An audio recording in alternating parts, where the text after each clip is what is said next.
Assalamualaikum warahmatullahi wabarakatuh. Selamat pagi, salam sejahtera untuk kita semua. Bagaimana kabar kalian hari ini? Semoga kalian semua selalu dalam keadaan sehat walafiat ya. Amin, amin, ya rabbal alamin. Oke, nggak terasa sekali liburannya sudah selesai dan sekarang kita harus masuk sekolah seperti biasanya walaupun masih dalam pembelajaran jarak jauh. Tapi itu semua tidak menghalangi semangat kita untuk tetap melakukan proses pembelajaran. Baik anak-anak, mungkin kalian belum mengenal ibu, maka pada kesempatan kali ini, Ibu ingin memperkenalkan diri secara singkat kepada kalian. Nama Ibu Niken Astri Danialita, biasa dipanggil Ibu Niken. Di semester 2 ini, kita akan bertemu di mata pelajaran Sejarah Peminatan. Untuk perkenalannya cukup di sini dulu aja ya. Nanti kalau ada yang ingin kalian tanyakan, bisa langsung personal chat ke Ibu. Dan nanti, seiring dengan berjalannya waktu, Ibu juga akan lebih mengenal kalian. Oke, Ibu juga ingin mengucapkan selamat tahun baru kepada kalian semua. Semoga di tahun ini kita bisa lebih baik dari tahun sebelumnya dan yang belum tercapai di tahun sebelumnya bisa tercapai di tahun ini. Amin. Oke. Sebelum kita masuk ke pembelajaran, alangkah baiknya kita berdoa dulu menurut agama dan kepercayaan kita masing-masing. Berdoa dimulai.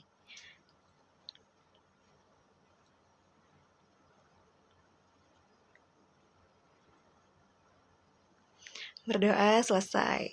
Oke, kita langsung aja masuk ke materinya dan kalian bisa simak penjelasannya berikut ini. Revolusi-revolusi besar dunia dan pengaruhnya bagi kehidupan masa kini. Tujuan pembelajaran. Peserta didik diharapkan mampu 1. Menganalisis pemikiran-pemikiran yang melandasi revolusi-revolusi besar dunia dan pengaruhnya bagi kehidupan umat manusia pada masa kini. 2. Menyajikan hasil analisis tentang pemikiran-pemikiran yang melandasi revolusi-revolusi besar dunia dan pengaruhnya bagi umat manusia pada masa kini dalam bentuk tulisan atau media lain. A. Revolusi Amerika. 1. Pembentukan koloni Inggris di Amerika. Yang pertama, Imperium Britania mulai terbentuk pada awal abad ke-17 yang mencakup wilayah-wilayah di Amerika Utara dan pulau-pulau kecil di Karibia. 2. Koloni pertama Inggris di Amerika didirikan pada 1607 di Jamestown, Virginia. Kemudian dalam perkembangannya, Inggris berhasil mendirikan 13 koloni.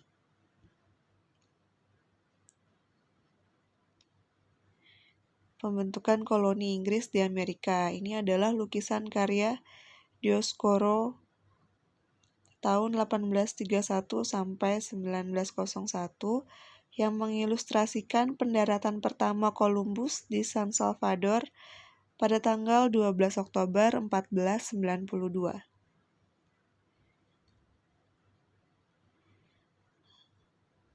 Latar belakang.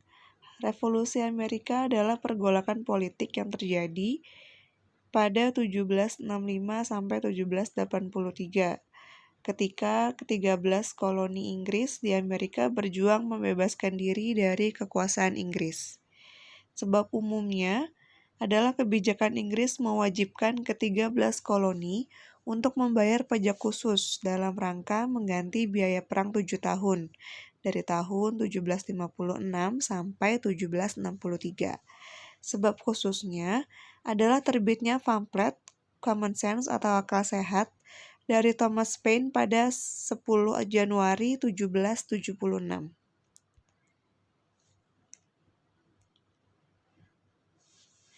Jalannya revolusi, pertempuran Bunker Hill atau yang menjadi ciri khas Revolusi Amerika di Pepro buku A History of United States karya Wilbur.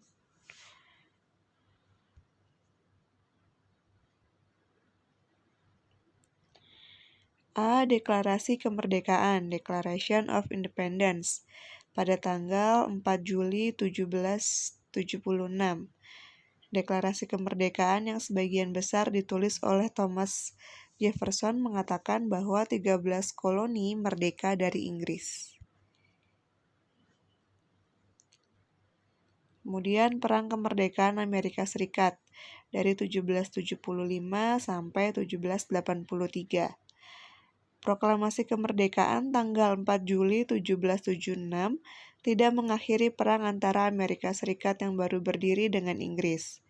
Perang terus berlangsung selama kurang lebih 6 tahun, yang dikenal dengan sebutan Perang Revolusi Amerika atau Perang Kemerdekaan Amerika. Dalam perang ini, Amerika mendapat bantuan dari Prancis, Belanda, dan Spanyol.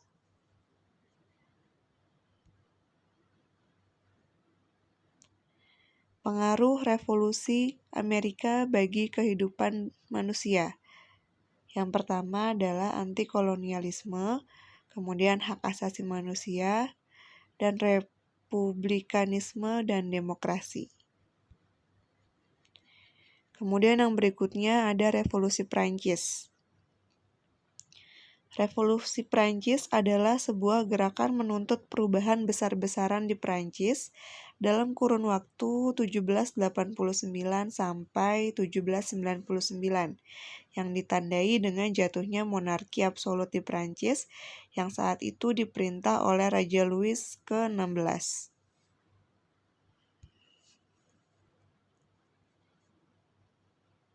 Faktor umumnya, Revolusi Prancis merupakan puncak dari ketidakpuasan dan kekecewaan rakyat terhadap sistem dan praktik monarki absolut di Prancis.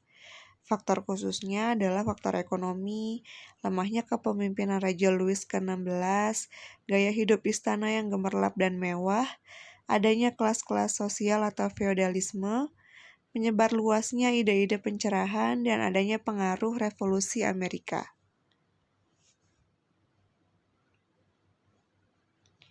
Jalannya revolusi, penyerbuan penjara Bastille pada tanggal 14 Juli 1789. Penjara tersebut merupakan tempat gudang senjata dan sekaligus simbol kekuasaan dan kesewenang-wenangan raja. Pasca revolusi, perbedaan pendapat terjadi di dalam majelis terkait bentuk pemerintahan.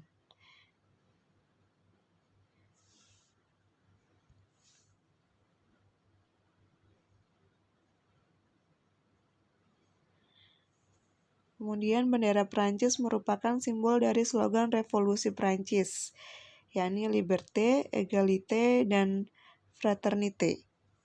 Ini adalah lukisan Napoleon Bonaparte, karya Jacques-Louis David. Pengaruh Revolusi Prancis bagi kehidupan manusia. Ada republikanisme, anti-feodalisme dan hak asasi manusia, serta nasionalisme. Berikutnya, yang ketiga adalah Revolusi Rusia. Revolusi Rusia atau Revolusi Oktober adalah sebutan untuk serangkaian revolusi yang terjadi di Rusia pada tahun 1917 yang bertujuan menjatuhkan rezim Tsar atau Maharaja. Latar belakangnya, kemunduran Rusia. Kesimpulan utama kemunduran Rusia dalam segala bidang dan keyakinan pada sebuah ideologi baru, yaitu komunisme, melahirkan gerakan revolusi Rusia.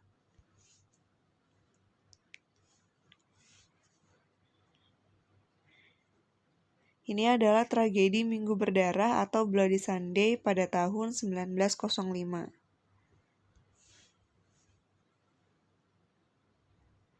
Revolusi Februari tidak hanya digerakkan oleh kaum sosialis atau komunis yang bergabung dalam Partai Sosial Demokrat Rusia, tetapi juga banyak elemen dan golongan yang menginginkan perubahan. Jalannya revolusi pada bulan Oktober, masa pendukung Lenin yang berasal dari dewan-dewan buruh atau Soviet mengambil alih kekuasaan di Petrograd. Setelah itu, dengan tangan besi, Lenin memberangus segala bentuk perlawanan terhadap kekuasaan Bolshevik.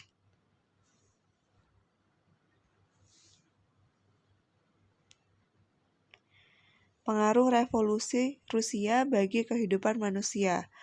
Revolusi Rusia menambah ideologi baru, yaitu ideologi komunis. Ideologi komunis ini berdampak cukup signifikan dan mempengaruhi gerakan nasionalisme di dunia. Ideologi komunis nantinya juga akan memecah negara-negara di dunia ke dalam blok-blok sesuai dengan ideologi yang dianutnya, yakni blok barat, liberalisme, dan blok timur, komunisme.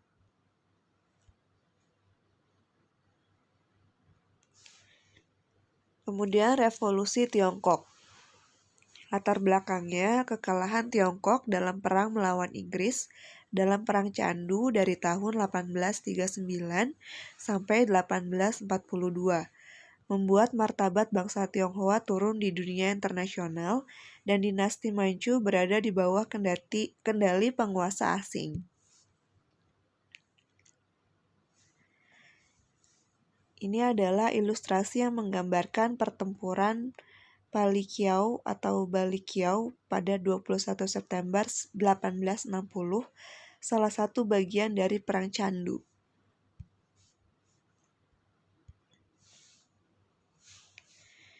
Jalannya revolusi pada tanggal 10 Oktober 1911 meletuslah revolusi di Wuchang atau Wuchangday di bawah pimpinan Li Yuan dan berhasil menggulingkan kekuasaan Manchu.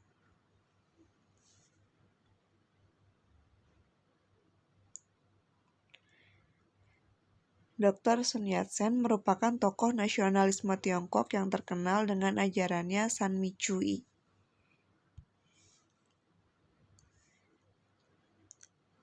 Jalannya revolusi setelah Perang Dunia II usai, perang saudara antara kaum nasionalis dan kaum komunis mulai berkobar lagi.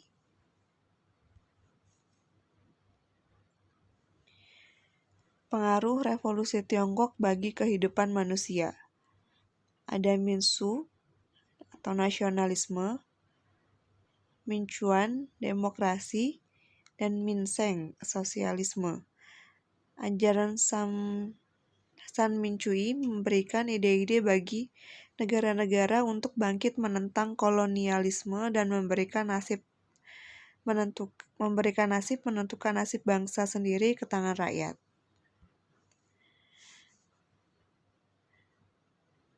Terima kasih, see you next time. Baik anak-anak, itu tadi materi kita hari ini. Untuk video pembelajarannya cukup sampai di sini. Mengenai tugas dan lain-lain kita bahas di grup WhatsApp.